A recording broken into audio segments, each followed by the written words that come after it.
Our live coverage on a powerful Hurricane Matthew continues. You are looking at video from Jensen Beach along the east coast of Florida, taken late last night from the Martin County's Sheriff's Office. You can see the wind, the rain, the waves, the surf, just incredible here. And unfortunate news to pass along, hearing now the death count in Haiti, over 500 people. And we have now a report of a fatality in parts of Florida as well, and another injury just coming in from near Jacksonville. Yeah, things are really going downhill quickly once you get north of Daytona Beach toward Jacksonville. Here is the latest. Maximum sustained winds still at 120 miles per hour. That move north-northwest at 12 continues, Laura. So it'll continue to parallel the Florida coastline here. And we want to bring in AccuWeather meteorologist Mark Mancuso, who's really been digging in to the radar trends. And Mark, the eye showing up so well. Yeah, it's a very well organized system. It's still a Category 3 on the Safford-Simpson scale, and capable of quite a bit of extensive damage right along the Florida coast. And now we're watching up the coast too, in particular South Carolina tonight into Saturday. Let's take a look at the radar, and you can see the eye that Laura is talking about right here, just off the coast of Daytona Beach, Florida. Hurricane conditions are now spreading up along the northeast coast of Florida. Hurricane warnings have just been extended all the way up the South Carolina coast, all the way up to the border of North Carolina. So as Matthew makes his move to the north-northwest, he'll start to turn more towards the north and eventually towards the northeast. So we have a long haul ahead of us here from northeast Florida up to the coast of Georgia, South Carolina, and North Carolina too. Now we can zoom in just a little bit more here and take a look at the eye, and you can see it's just brushing the coast here near Daytona Beach. And the pictures that we've been getting in from Daytona Beach are just incredible, showing us the water rise, the storm surge, the battering waves coming on in.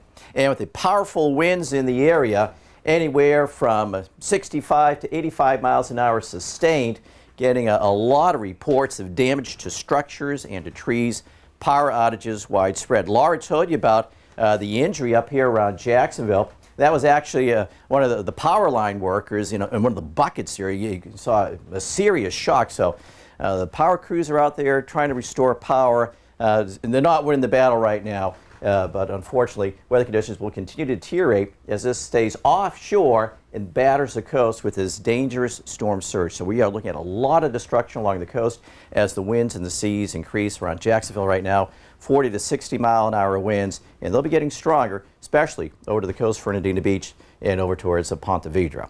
Let's see what's going on right now with those waves, and here's Bernie. Now, not only is this hurricane moving rain, it's also moving water. The worst conditions now, as Mark just showed you on the radar, north of Daytona Beach towards St. Augustine and also Jacksonville Beach, and we see that same scenario playing out with the waves. In fact, the waves beginning to decrease in Daytona Beach, although it's 17 feet right now. And notice the yellow, reds, and orange extending northward across the Georgia coast and also South Carolina coast. A frightening graphic. We're going to see 60 to 80 mile per hour wind gusts. Certainly as we had what we've already seen in Jacksonville Beach, that'll be spreading up toward Charleston, Myrtle Beach, and perhaps even a little farther north. That in a second.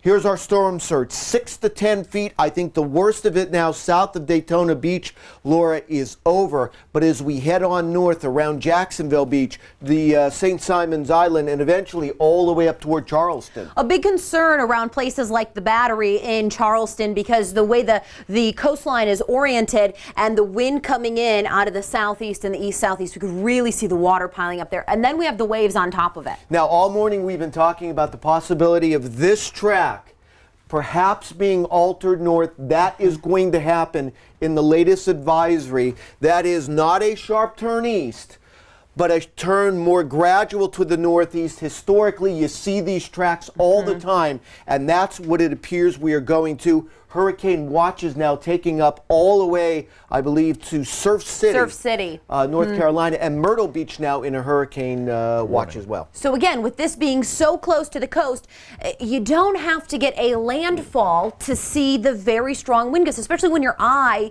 is as large as this one, perhaps 40 or more miles across. And look at the rain. We're going to be dealing with that as we go over the next 24 hours. And where the rain is tight along the Florida coast, as we move up, it's going to funnel out as the storm starts to change its character. So this, combined with the wind and the surge, we really have to be on the lookout. Here's the latest imagery of Matthew as it moves up the Florida coast.